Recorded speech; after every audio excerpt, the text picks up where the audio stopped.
Hey everyone, welcome to the 2014 North American Challenger Series, brought to you thanks in part by our friends at Coca-Cola. I'm David Frick-Turley. Alongside me is the ageless and always wonderful Aiden Zyrene Moon. Oh, thank you. I would say you're timeless, because your puns just never get old. Of course they don't. Just like us in Never Never Land. Now we are here now in the Summer 2 semifinals, and today it's the #1 seed Team Coast against the #4 seed Team 8. Yeah, first, let's talk about Team Coast. They took the title in the Summer 1 Challenger Series and are undefeated coming into today's match.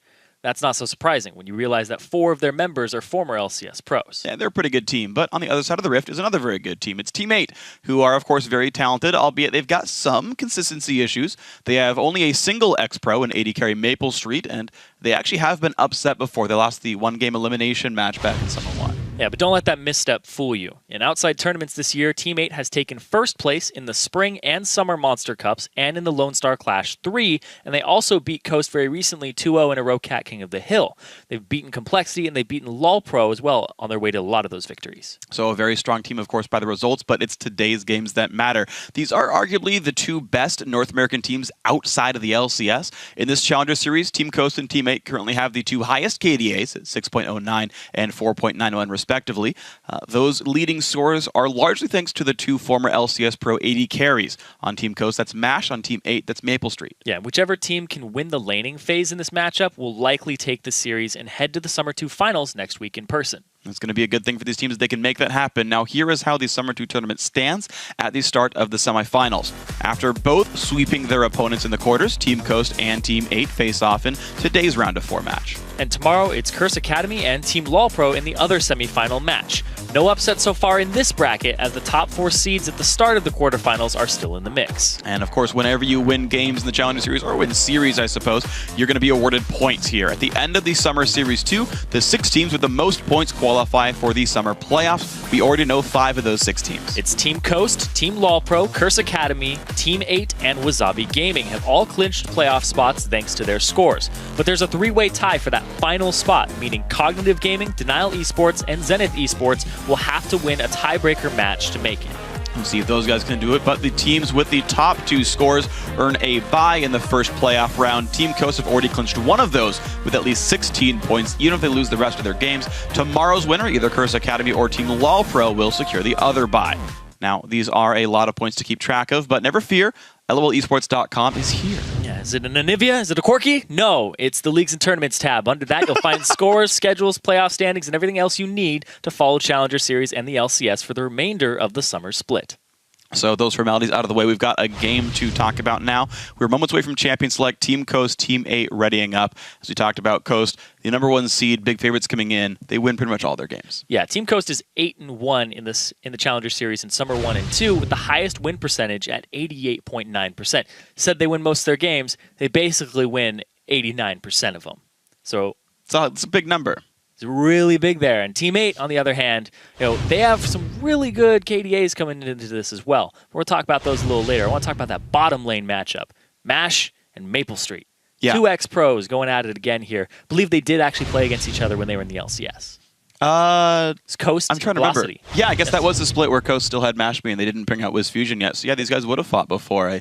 I don't remember my old LCS history. I'm kind of sad about that. But don't need it anymore. We got LOLesports.com who can help us pull these stats back up. Just look at the post-game screens under the Leagues and Tournaments tab. I mean, it's so glorious. We can ad-lib these all the time. Don't even need the teleprompter to talk about LOLesports.com.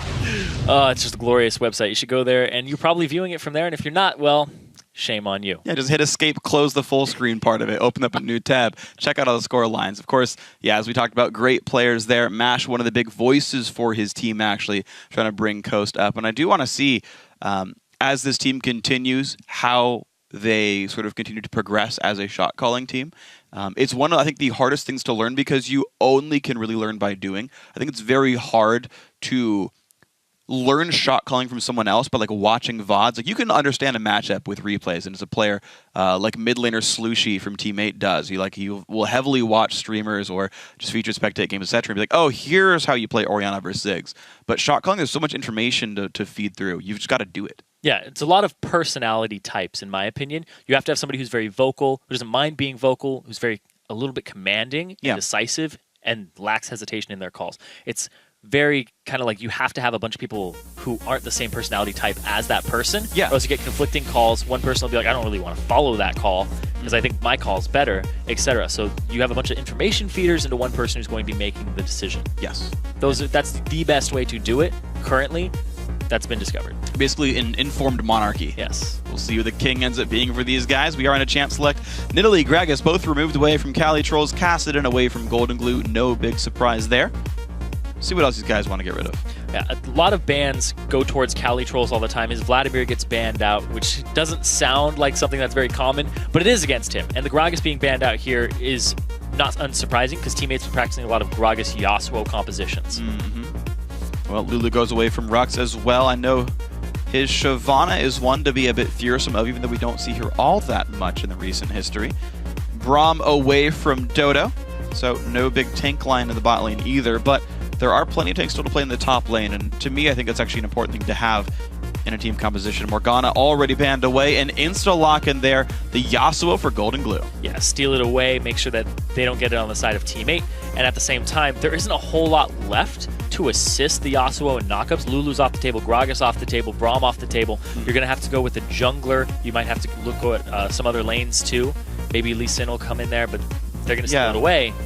Just another one. You can just take some resources away from that Yasuo. Yeah, my thought of synergies would be like Shyvana, Lee Sin, Nami would be the ones you look at there. The interesting thing is teammate actually banned Morgana themselves, which is an interesting choice there. I don't know if you necessarily need it so much, but they want that away from Sheep either way. And teammate considering, do you steal away the few knockups that are left as common picks? And you say, how deep does the champion pool go in terms of knockups? I think what you do here is you take Lee Sin and you take Thresh away because it's Sheep. You don't give Thresh to Sheep just haphazardly alongside a Yasuo. He's able to set up the last breath very, very cleanly, very easily. And if they have other priorities, that's fine too, because there is a fact that Lucian is currently disabled. True. So hyper carries are all in right now. Except for the Corki, and we've seen the winning lanes. He's the lane bully that's left. People aren't going to Caitlyn, they're going straight to Corki. I actually wonder if we're going to see, if Corki gets banned out, people do go back to Caitlyn there, or some of the other aggressive lane pushers. Like even Sivir, I think, is a good matchup against Trist personally. But they pick up two knockups. The ulti's there from Lee Sin. Tristana going to be grabbed for teammate, though. I wonder if they pull a curse and they run double AD. I think it'd be fun. Hey, man. Slushy, former AD carry player. Right. He's in the mid lane now, and he's picked that role up fantastically, to the point that a lot of pros are praising him.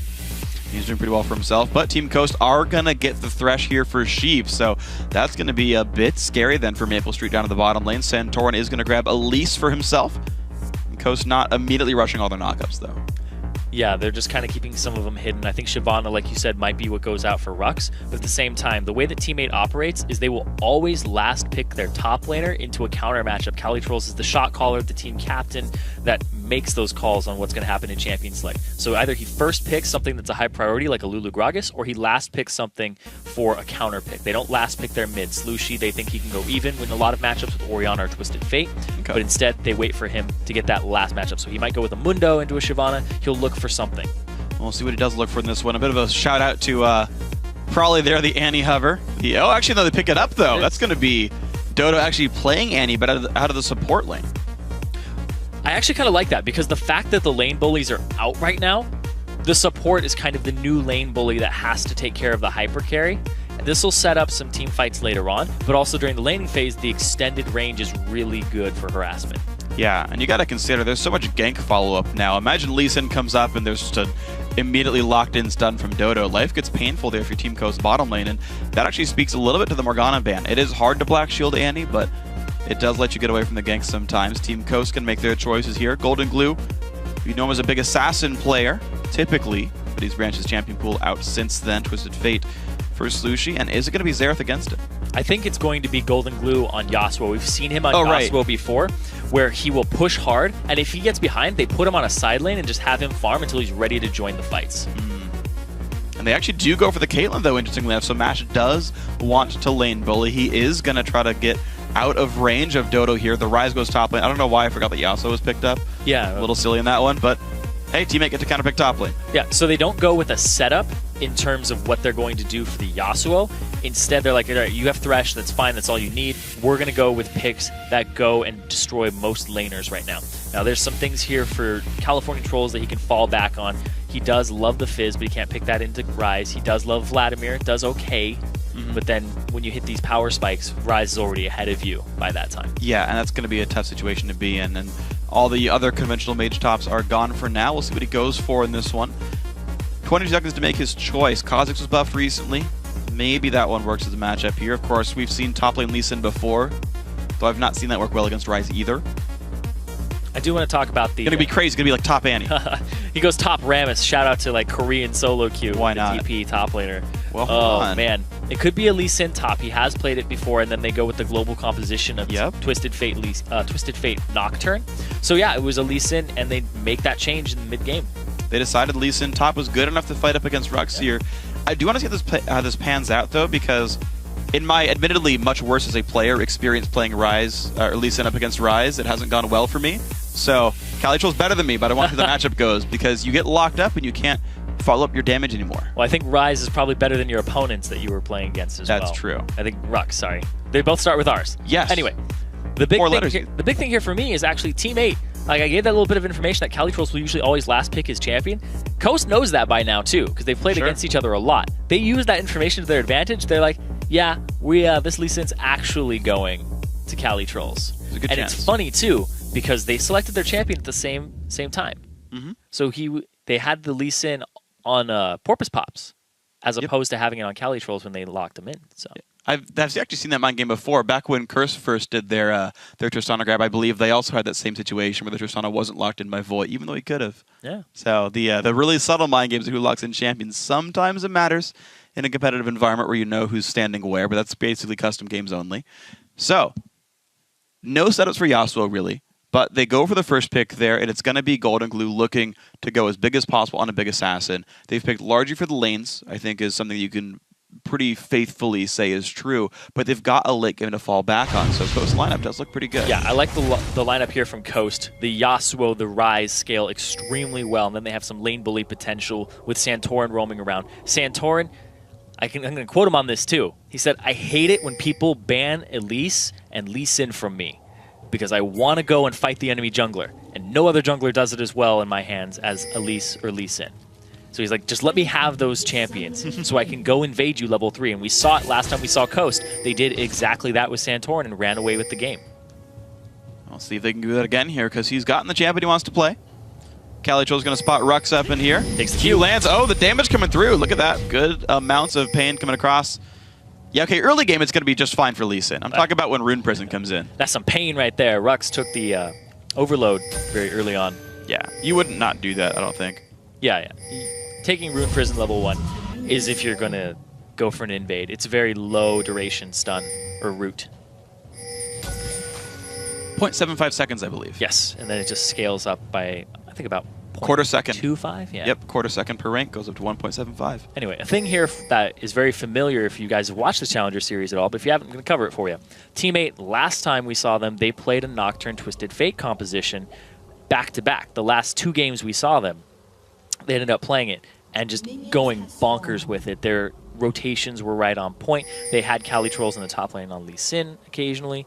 They know how to make moves with this composition and make an advantage early that they transition into team fights. Well, speaking of making an advantage early, Team 8 have the potential for a 3-buff start right here. You're seeing the top laner helping Santorin start at the blue buff, but Team 8 are going to have a 3-man invade there with their duo lane plus Calitroll. So not only are they lane swapping to dodge Lee Sin versus Ryze, but here's the invade, and he's already got a stun ready, and out they go.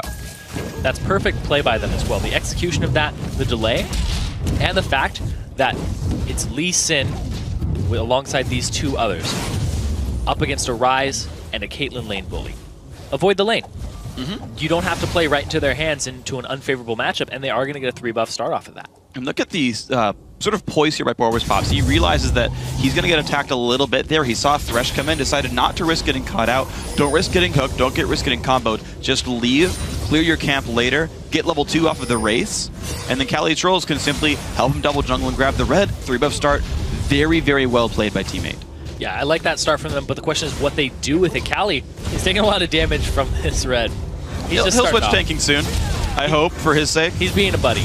All right, there we go. Both on level 2, though. This is the cool thing about the 2-buff start there that they got at the very, very beginning. Calitroll's got solo XP on the golem they stole away, which means actually no benefit to Dodo and Maple Street, aside from being unopposed in their lane.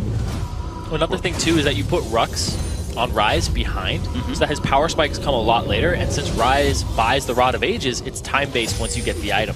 So even if he gets that item, it's like, oh, I finally have enough gold for it, at 20 minutes, it's not going to be full power until 30 minutes. Yep. It's a static no matter how well you're doing. But the earlier you get it, the earlier you hit those spikes. And right now, it looks like Rux actually does want to stay in this lane. One of the patch changes I really enjoyed was the increased experience range. I've heard Skara say he thinks the change wasn't enough to make top laners be able to sit in lane. But we're seeing right now the fact that Rux will be absorbing some golden XP in the new one-on-one. The Annie roam from Dodo right now not going to pay off, gets pinged out and walks away. We see this all the time from Dodo. He leaves Maple Street 1v1ing on top, and then he goes and tries to make a play on a roam. Calitroll slowed out, has to walk away, does dodge the Piltover Peacemaker. And you're seeing Lee Sin, I feel like, has a much harder time in a lane matchup like this, but he's going to get whatever gold he can. He's going to try to just soak experience, not take damage, but the hooks from Sheep and the long-range harassment from Mashme are actually coming up pretty big right now. He's below half HP. He's going to need some protection because Santorin has his eyes set on that. And he's got Repel. And thankfully for Calitrolls, though, he does have a friend coming in there. Cali's actually going to spot the Elise, gets Cocoon, has to jump away, will get away, but the hook is going to hit Porpoise Pops, who does block that with his own spell shield. So teammate do get away, but it's another minion wave lost to the turret that teammate don't get. Yeah, he had really good presence of mind there from Porpoise Pops. Dodo is actually on the side of Golden Glue. Perfect wind wall, though. Flashes, but Annie goes in. Anyway, do they have the damage? I don't really think so. So 7 is burned by Dodo, but he didn't get anything for that. Yeah. You see both junglers down the bottom lane, so there isn't going to be any reinforcement in this mid lane yet. And they're going to get some damage on this turret. Dodo, he's probably going to roam bottom and just provide some extra cover so they don't lose the turret. They love to leave Maple Street one-on-ones. Well, he'll be reasonably okay against Rise here, who's not going to want to fight him in any really stretch of the imagination, but I just don't know if Dodo's going to do much in something like this. And also, I mean, with the lane swap again, Rux is basically in a free farm scenario. Like, maybe he misses some CS under the turret, but largely he's getting solo XP without missing a beat. Calitrolls is actually forced to back away, chug extra potions, maybe hide, and that's honestly not great for Lee Sin. Yeah, he's going to have to split experience among 2 other members of his team.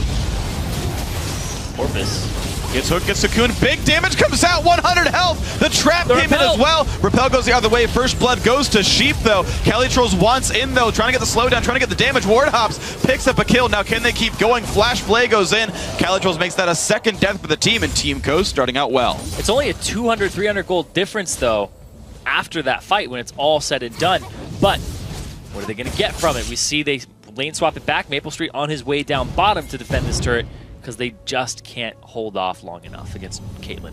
Yeah, so he went and recalled off the pickaxe there, wants that to maybe cement a lane advantage. Problem is, Mash got a kill and an assist. He's got plenty of gold for himself. And the thing is, he won't be very far away from a BF sword if he actually waits here. And in fact, there it is. BF sword versus pickaxe. That's rough. You don't have to be a mathematician to figure that one out. BF sword wins. Ah, yes! Thank you. I didn't actually know the answer. I just made a very cryptic message so you can solve it for me. Don't worry, I got you covered, man. That's what duo casts are for. If you don't know which one's higher between 25 and 50, just ask your friend. Yeah. Thanks, Freak. And now, early dragon being done here. About 6 minutes, a little later than lane swap dragons we see at 3 minutes 30 seconds. But where's the information? Wow, there isn't any. Look at that. Team 8 very cleanly sneaking the dragon, and Slushy is backing right on off. And off of his lane and just, hey, helps take that one down. Dodo 8 tanked it, but he's going to stay alive. Very nicely done. When everything's all said and done, Calitrolls is pretty much the same level as Rux in the top lane. They held parity in CS a bit, because Rise is absolutely abysmal at CSing under turret.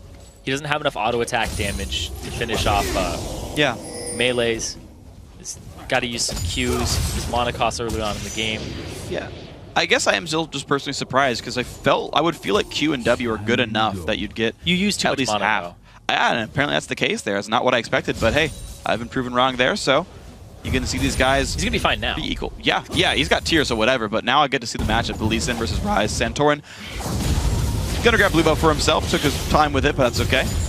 Yeah, when you don't get your first blue buff, you want the second one. So you can go ahead and get that level 6 at about the same time as the enemy jungler. Speaking of enemy jungler, Porpoise Pops. His blue, it took a little longer to clear out, so we'll be back later.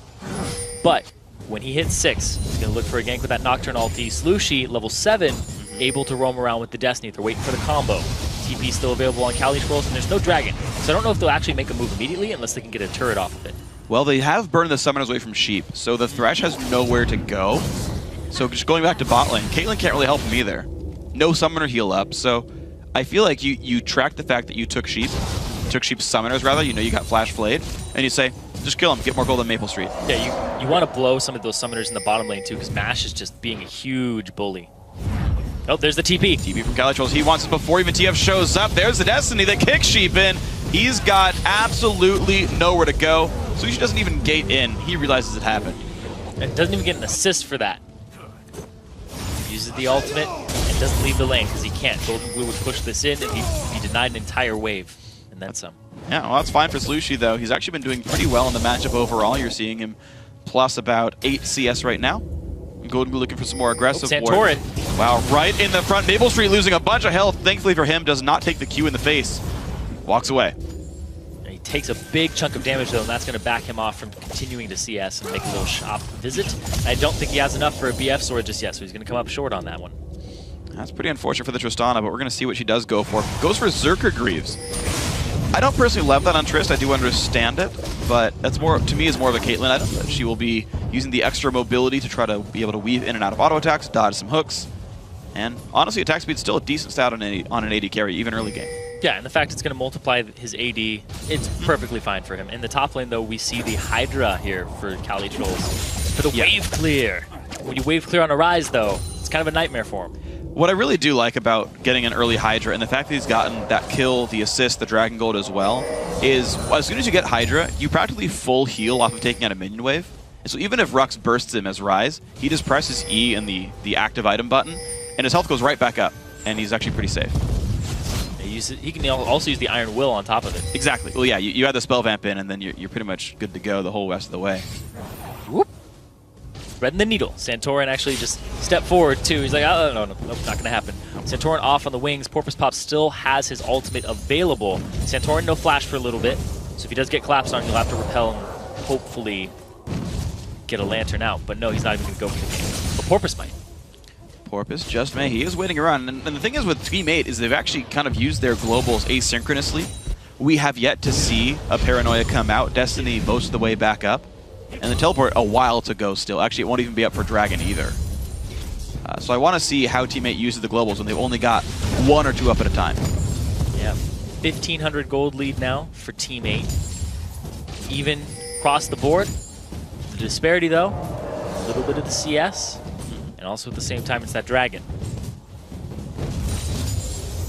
I think a lot of it snowballed off of the early jungle game as well. The fact that Porpoise Pops, his Lizard Elder's already done. He has actually finished some items a bit sooner. He just seemed to be ahead of Santorin, who, to be fair, had that really good gank in the bot lane, but otherwise, I feel like he's playing catch-up. Well, there's also another thing, too, is that Santorin loves to bully you on Elise. You put him behind early, he can't do and make the same moves. Yeah. It's like if a 2nd grader's trying to bully a 6th grader.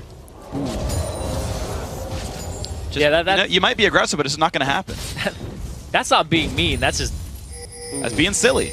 Yeah. It's not going to work. The guy's twice your age, practically. Being dumb. As is the case with Nocturne. Nocturne is apparently a 6th grader this game. The more you learn on the Challenger Series, Golden Glue has been really good on his win walls, though. I've seen him block a point-blank gold card this game so far. And that is a thing to keep in mind, is he's actually holding up well against Slushi, but can he do anything outside of the lane is the test I want to see. Porpoise Pops, does he check the pink ward? He puts a ward down. He is going to check it. He attack move into the brush. Good move. And he makes it so he can speed his way out. Meanwhile, Santorin. Damage on a Slushi. They trade stunts. They're going to stop moving for a short time. Porpoise Pop puts the spell shield down, blocks the knock, but here comes Caitlyn. There comes the hook and the ulti as well. Look at the beautiful play there from Golden Glue and the rest of the company getting the kill. Yeah, he could have gotten out by using Paranoia onto Santorin. That's true. That would have been super smooth, but at the same time, they're all collapsing on Santorin. Stun's going to land. Damage going to come through. They're trading kills back. Maple Street gets the kill credit on this one. A 2-0 AD carry, despite the bad item start. They're going for a turret. They're going to continue to push this down. This basically Team 8 just has a formula for what they do.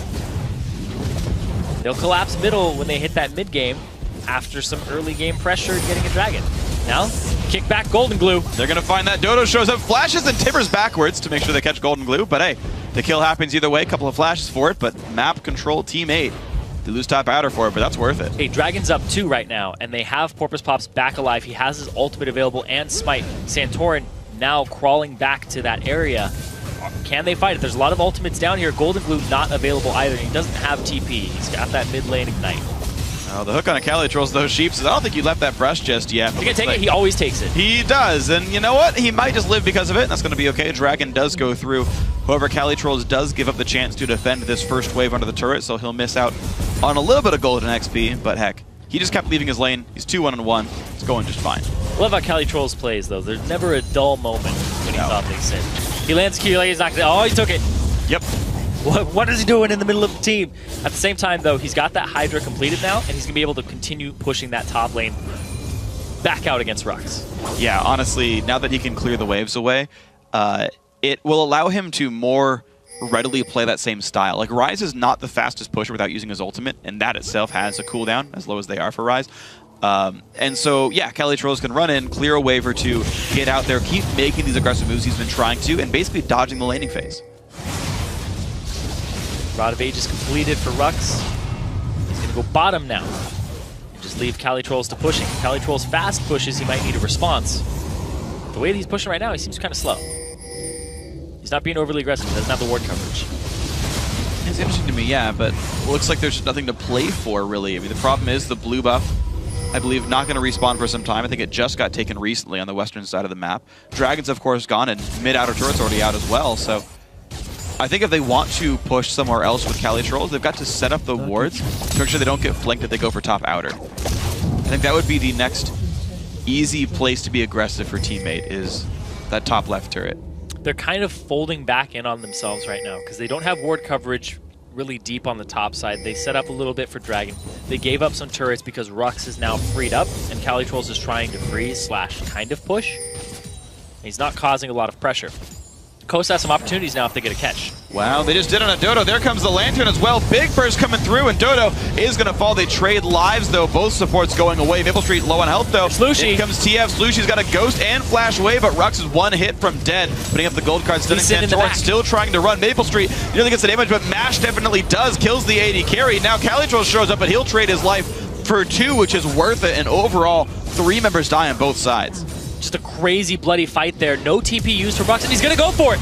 The knock up, the ulti, and Maple Street has gone. Yep, that's going to be another one picked up. I don't know what that sound was, but it is Golden Glue with a double kill. Golden Glue gets Yasuo all of the time, and I don't know why people give it to him.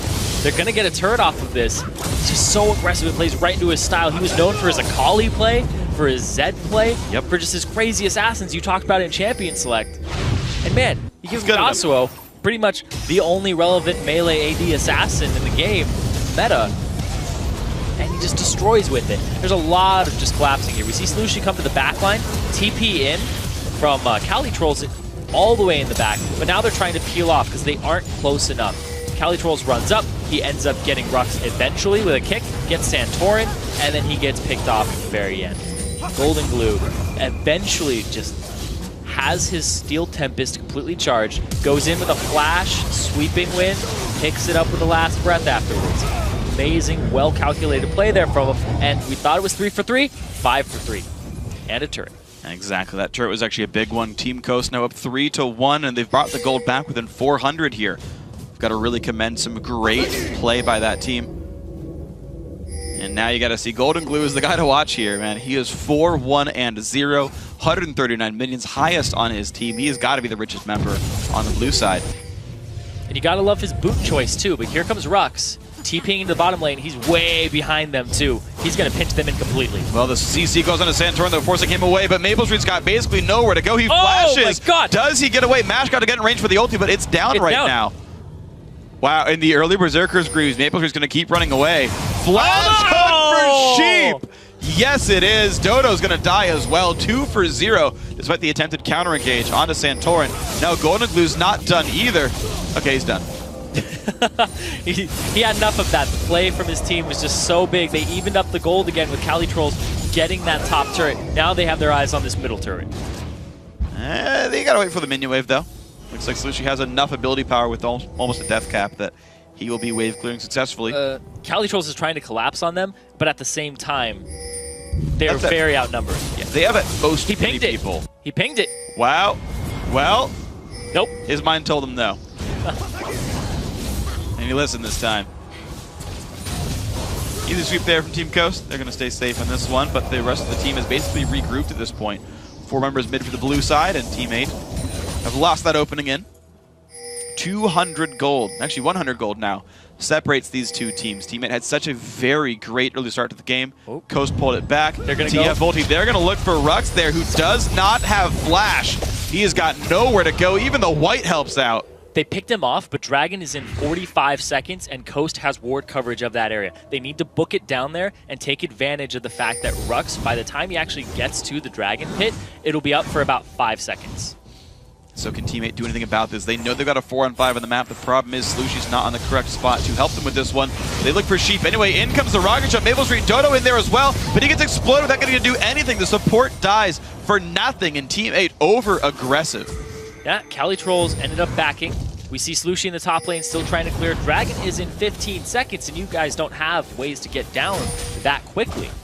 Slushy's basically going to trickle into the fight. Well, you've got a momentary 4-on-4. Rux doesn't have TP, and he's not yet in range by walking. But look at this for Team Coast. Very smart play. Golden Glue shoves down the mid lane. Good ward shows some of the rotation pass. That's going to be the turret fall, and Team Coast making great plays, and they still have control over Dragon. It's still even in gold, though, despite that turret going down. It's 4-2 in turrets, but Coast, they just have more gold from kills, and And that's the funny thing is outer turrets aren't worth very much more than champion kills themselves. Got it on Mash. Is he going to take it? Nope, doesn't go for it there. Out goes the rocket jump, but the Rune Prison lands. Cali Trolls thankfully is not cocooned in time, and out he goes. Just teammate is losing their team fight potential now that Coast is caught up, and it's going very even back and forth. Maple Street actually ends up picking up that blue for himself. He also has a red pot too, because he is very aware of the situation where they are getting just beaten right now in terms of rotations and team fights. So if he has that little extra boost to combat stats, he might be able to turn that into kills for his team off the back of a team fight and possibly a turret. So he's going with that investment. The problem is, though, his investments might be falling off right there. Mash already part way to the static shiv being done, whereas Maple Street's just on the Infinity Edge right now. So that Caitlyn, I mean, we talk about Tristana being a better late-game carry than Caitlyn. You pick up Caitlyn for the lane bullying, but if you're down in items and gold, you just don't have the same damage up with a champion like Caitlyn has if she's got a static shiv when you don't. So a real threat to keep in mind if you're Team 8 right here. Cali Trolls walking by, knows that the blue was done, but here comes Sheep, and they gave Thresh to Sheep. How many plays can he make this game? He has been on point. And call him Shakespeare because another play is about to be made there. Cali Trolls going to kick Santorin back, but Rune Prison might just lock him up for 25 to life. Cali Trolls, Cocoon's going to hit him, and down he goes. Golden Glue going to make that one happen. Rampage for the man, 5-1-1. He ended up using a safeguard right before he got hooked, so he didn't have it available to get over the wall. Has to blow his flash, and he can't get far enough away from the repel. Unfortunate for the guy. Unfortunately, Cali Trolls, he's looking for the aggressive plays, but now I've seen a couple times in a row a teammate go for something without much vision. They stick around a bit too long, and somebody gets caught out by Sheep. You said it in pregame. Who gives Sheep Thresh? Teammate do. You see why many teams don't. Yeah, it's just one of those champions, a signature champion for the guy. It still falls through for him. High kill participation, highest on his team, tied with his 80 carry Mash. And they're just continuing to push down turrets. Cali goes aggressive. And again, but he takes so much damage every time he does. There is no front line here for Team 8. You got a Randuin Zoman. That is the only tank item, like literally in the game for Team 8 right now. They're getting picked apart because of it. Maple Street was split pushing the entire time, and they keep doing things along these lines. As soon as they start split pushing, Coast actually don't fall into the trap and try to answer it. They go and they just push harder. That's a really good choice. And the thing is, this is what I love about Yasuo against TF. We've seen this matchup so many times this week in the Challenger Series. Even though I think it's really hard, I think Yasuo is a advantageous pick against TF. Because you block his very obvious wave clear with Wind Wall so that he can no longer defend turrets. It's hard to match the Destiny realm, but if you do get yourself in a decent spot, you just crush turrets and wildcards are useless. Yeah, and he can keep enough pressure on with his wave clear early on. But speaking... Ooh. Right over the wall. Right there. Gold card hits, but Santorin is still around. The Ghost comes in for Slushy, and Forbes Pop's gonna zone away. So Coast They lose a couple summoners for it, but they do get out. Flashed over the wall, but Santorin was waiting for him. Maple Street, he's actually going to continue to farm. He hasn't popped his red pot yet because they haven't grouped up for a fight. He's just trying to get farmed, trying to become that late game beast, which is a little different than teammate style. They love to fight, and they love to fight you very frequently. Well, this might be a time for these guys to settle down a little bit, and Cali Trolls might have to kind of back off some of the farm here and let Maple Street get more of it. If Maple can get 2 lanes and the top jungle, he will eventually slingshot past Caitlyn and damage, and when there is no real front line, a 3-item AD carry just crushes all of the champions in the game. So Santorin would have to be careful, Rux would have to be careful, and the team could just peel for Maple Street. We'll see if that ends up being the case right now, though. Team Coast still not allowing much room to breathe, getting rid of as many wards as possible and keeping wards over Baron themselves. Yeah, the pressure from Coast is phenomenal so far in this game. Cali Trolls is kind of reserved to just roaming around and farming other lanes. And when he goes between lanes, they can see him. He always has to be conscious of that. Oh, the kick on the Golden Glue, and he's going to hop away. Get him to about half HP. He does have Blade of the Ruined King, so he can start sustaining himself off camps, or he can back and then come back into the fight. Early Scrying Orb here. Yep. Good on Caitlyn. I like them picked up so that they're ready by the time Baron dances start. I think 20 minutes is probably like the right time to pick the Scrying Orb if you can remember it. I think it's a good time to transition because you kind of leave laning phase by then. And it's going to help Coast a lot if they do have to keep playing this Baron dance game and they ever lose ward control. They have a lot of ways to just negate abilities here on Coast. The Repel, the Wind Wall. Wind Wall actually blocked Buster Shot in that last little engagement where we saw him kicked forward. Don't know if it would have been enough damage to finish him. Still cute. Still look cool. Yeah. That's what really matters in League of Legends. As long as you look cool, it's worth it. That's why I play Sejuani sometimes. Hey, she's dressed warmly. She looks cool. That's true. Pair it with a Kennen too. It's just Why fun. not? Here we go. Minions almost going down. Wow. One left. Damage comes out before Pops gets stunned. Look at all those wards that Coast has. Oh my god. It's like a light bright. Yep. It's like a little top, like up to the right arrow a little bit. This is where the base is. This is where we're sieging. Good choice. Right here. Into the wall. Into Past the Cali red Trolls. buff. Oh, Yep. Into Cali Trolls they go. There's the play. There's the Rune Prison. There's the damage up. But Sheep will go down, but it's a good kill in the top laner. And keep on moving forward. Dodo 8 does go in the front line, but he's going to get dropped back as well. Golden Glue gets out on a Slushy. It's going to be the Golden Zonia's used for that one, but guess what? Still hard counter by Golden Glue killing your face. It's going to be a 3-for-1. You saw this in Europe too. The late game Yasuo, or at least the mid game Yasuo, over a Twisted Fate, which didn't get a lot of roams off early to get the lanes going, is just phenomenally better. It's really, really crazy to see the team fight composition versus the pick comp, and how every time we're seeing it Challenger, usually, more often than not, I'd say like 90% of the time, you can use 3 things there to say that the Yasuo typically comes out on top. And right now, it's the case. We saw TF lose, I believe, all of their games back in the H2K versus SK Prime matchup, and now we're seeing Team Coast maybe continue this trend here up against Team 8. 26-minute Dragon comes down, 5,000 gold lead. Team Coast definitely looking very good, hoping to push that win rate past 90%. They're going straight for a Baron, but there's so much vision here from Coast. This would be a gigantic risk. I don't know if there's a real way to secure this. The health Dash bars me are back. actually reasonable. Wow.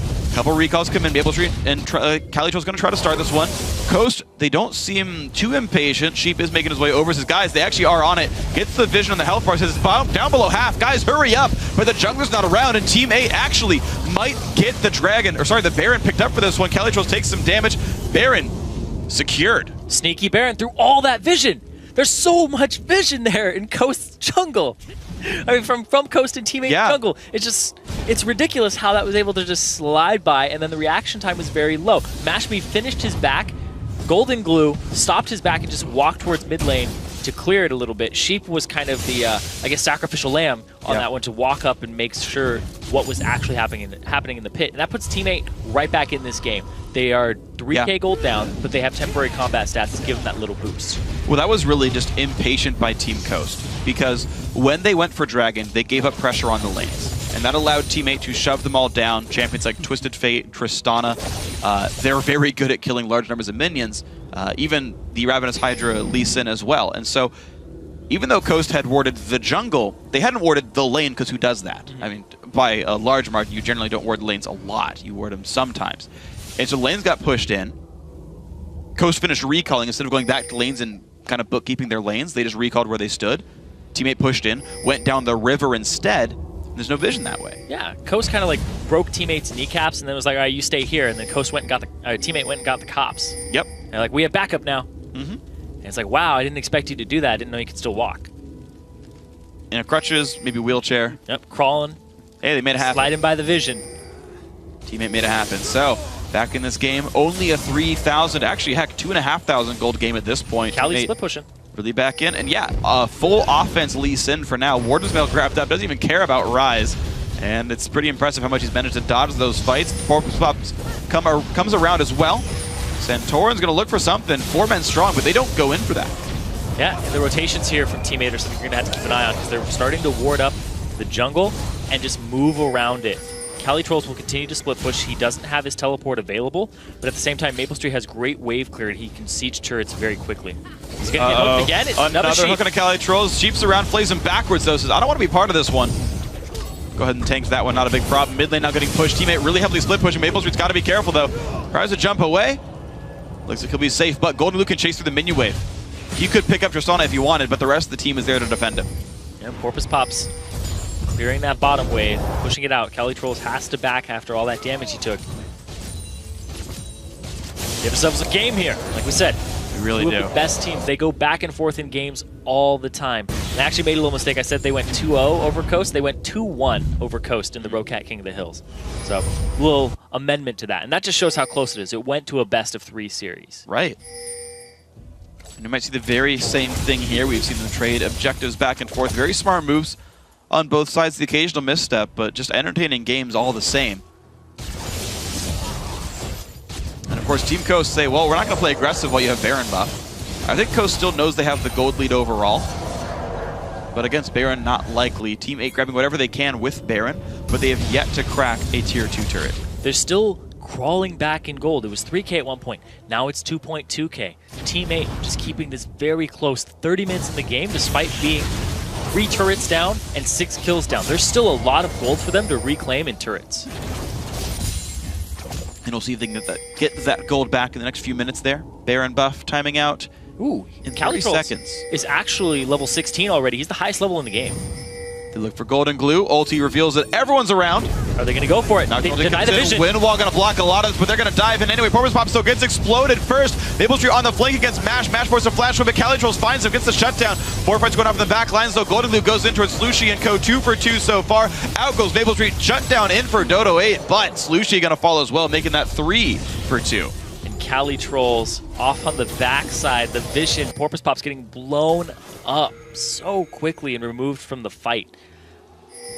There's nothing really for Coast to take, though, is the thing here. They don't have waves cleared up. They're going to have to just be reserved to taking some jungle camps. But still about a 2.2K gold lead for Coast. And I think they have the opportunity to make this a little bit bigger as well, to get control back, to set up the Dragon. And actually, Maple's got to be a bit careful. Lantern comes across, not actually in the right... Oh, no, it does get Santorin. I thought he was going for Rux. But nothing picked up. Dragon in 50 seconds.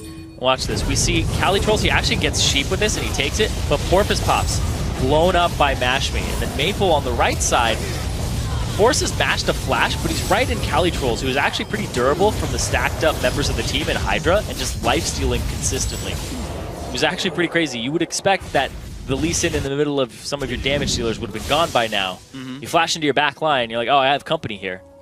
Immediately turns on you. Well, there's the weird thing about these lineups, though, is basically you've got 3 persistent damage dealers on Team Coast. Caitlyn, Yasuo, and Rise.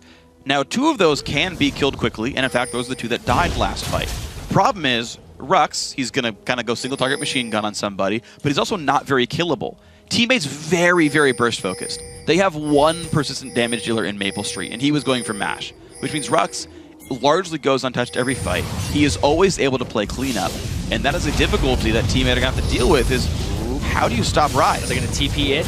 Who's going to get it? Smite picked up there by Porpoise Pops' teammate, but now Calitrolls is very much caught out. Flay comes in, tries to jump out, not going to be the case. Rux picks up one, Repel comes into range. Porpoise Pops trying to run, but the Flash Rune Prison comes in time. Spell Shield not going to be enough. Nowhere for Porpoise Pops to go. 2 kills picked up, and 40 seconds of 5v3. 2 kills for the Dragon, and it's only still a 2K gold lead. 2.2 again for Coast, but now they might be able to crack the base and get a turret, depending on the wave clear here and the placements of the wind wall from Golden Glue to block it.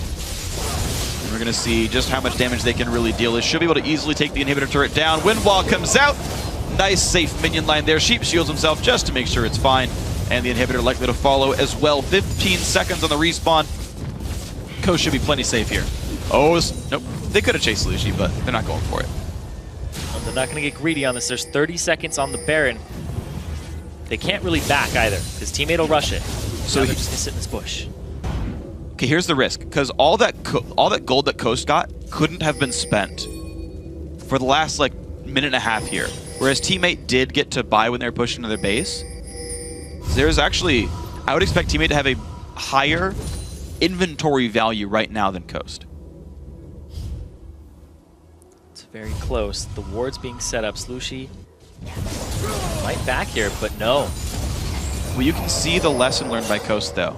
Right? They don't back. They get the minions back into control, but they realize they can't recall or they lose Baron. Their wards still stand largely. They know it's not being taken down. But at some point, I think Coast needs to make room for Mash or Rux to go back and buy. Slushi just went back and he was able to buy. He has mobility boots on his Twisted Fate. He just rushes straight back. Some members of Coast are actually backing right now. All right, well, looks like they've bought themselves enough time. These guys feel safe. Teammate can always poke and they prod. see the positioning and they say go. All right, they're going to ping for it. In comes Yasuo, in comes Thresh, but the damage starting out already for Slushi. There's Calitrolls as well, and the damage has started. Ulti onto Dodo. And they say, nope, these guys have gotten in too quickly. Knock up on the Calitrolls. That could have been pretty big there. And now 2 half HP members of Team 8. Teammate are in darkness right now. They've lost all the ward coverage. They don't know where Coast is, I don't believe. They don't know how low the Baron is. They don't know what's happening. They have no Twisted Fate ultimate, and they don't have a blue trinket either. Calitrolls nearly gets hooked. That means they know they're on Baron. Q comes out. Is there going to be kind of a steal? No, not going to happen. Team Coast pick it up. Not an ulti means nothing. And Coast pick up Baron. Really good play. Yep. Now they make the lead about 4,000 gold, 4.2. And they have those temporary combat stats for themselves. Coast in a good position now. 5-1 and 12 on Mash Me. All the kills that's happened, he's only not been involved in 3. And it's been really good to watch this team sort of work right now. Porpoise Pops, oh no, he flashes, but he doesn't flash far enough. Another kill picked up. That one goes to Mash. Team 8 have not been able to find a way in for a while now, and Coast can look for their second inhibitor. Yeah, and like you said, it's a very persistent damage team here from Coast. And a lot of people that can't escape on the side of Team 8. Once you're in their grasp, they're going to chase you down. And the first turret goes down. Now the inhibitor going to drop as well, making this 2 inhibs now for Team Coast. 36 minutes in. Great rotations all game long. Great choices. The one Baron mishap, but they came back from it strongly. Their comp is working very well. Definitely playing to their strengths here. Using the fact that they were lane swapped on, not as a detriment, as an advantage, and allowing Rux to just continue pushing up. Catches. They're looking for him. They go for Slushi. Flasher in prison on a Slushi. Gets the Mikhail's Crucible. Trying to run away, but there comes the engage from Annie as well. Still not going to be quite enough. Slushi just barely gets out. Calitrolls finally going to take enough damage. The flash from Golden Glue. The knockup won't quite reach Dodo, but the hook catches onto Maple Street, who's forced to flash, then rocket jump away. Team Coast still have minions to push into the base with. He's going to go in towards Dodo now as well. Ulti's still up for Golden Glue if he goes for the knockups there. But they can't just go for the Nexus now. They're going to go straight for this. They have so much damage on their team. Porpoise Pops locked up. And there's the ulti in as well, just off the Flay. Easy pickup there, 28 kills to 11. 37-minute game in Team Coast with a very commanding game 1, making great plays all game long. 6-1-14 for Mash Me. 8-2-9 for Golden Glue. A lot of great scores there. I'm not going to go through all of them, but top to bottom, fantastic performance from Coast. Rux, super tanky in the end, exactly what they needed. Santorin, he was able to set up some fights. Golden Glue, amazing just skirmish power. And the fact that Mash Me was doing phenomenally well from lane phase to end, it was great. His first buy was a BF sword. Yeah. Just didn't let up the pressure. Well, they got just enough good things happening. Santorin set up those 2 kills in the bot lane that allowed that recall, allowed the item lead, and it just kind of kept snowballing from there. Team Coast look really good. That's kind of all I can say. Very well-rounded. Sheep's Thresh, I think, cannot come in again, and it surprises me with how well these teams know each other. I know you've got to realize there's many threats everywhere, but you still let Golden Glue get Yasuo, you still let Sheep get Thresh, and you still let Santorin get one of his 2 favorite junglers. When that's what happens after your ban phase and after your first few picks, I've got to wonder what your champ select strategies even are. Yeah, a lot of the times when I watch teammates, sometimes they'll kind of crumble in their champion select.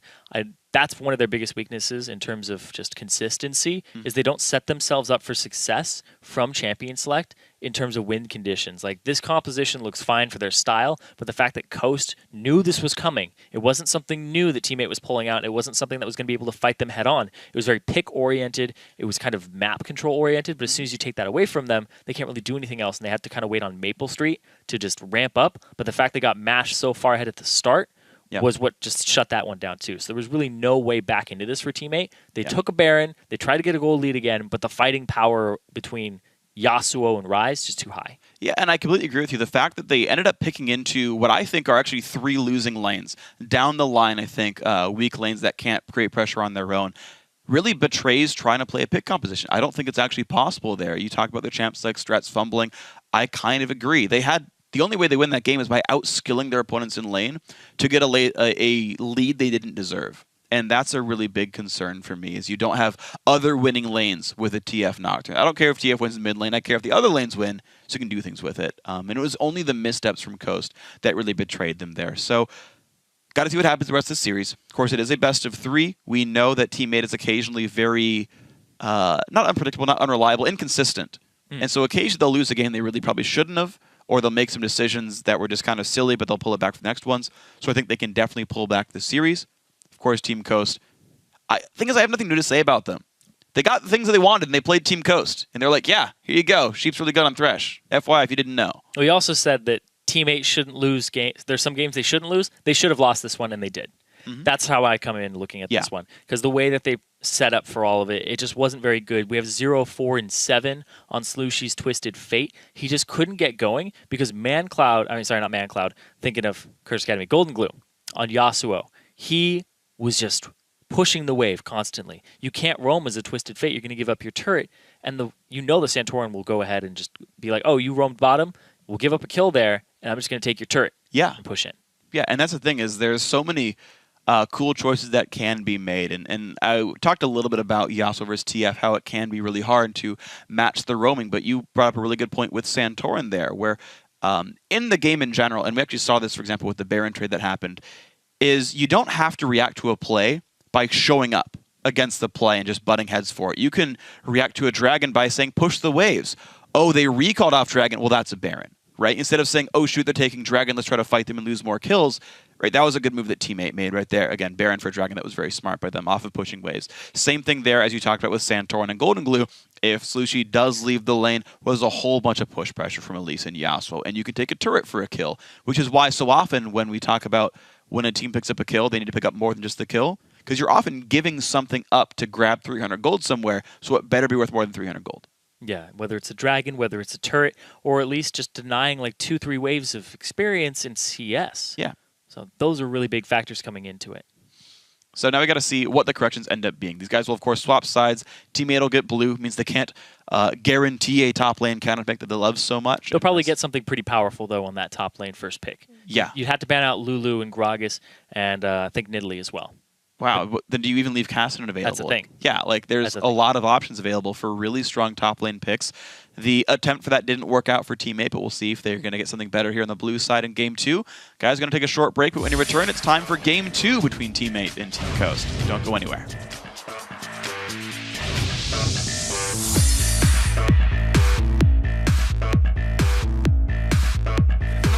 Kills the AD carry. Now Calitro shows up, but he'll trade his life. Maple is going to keep running away.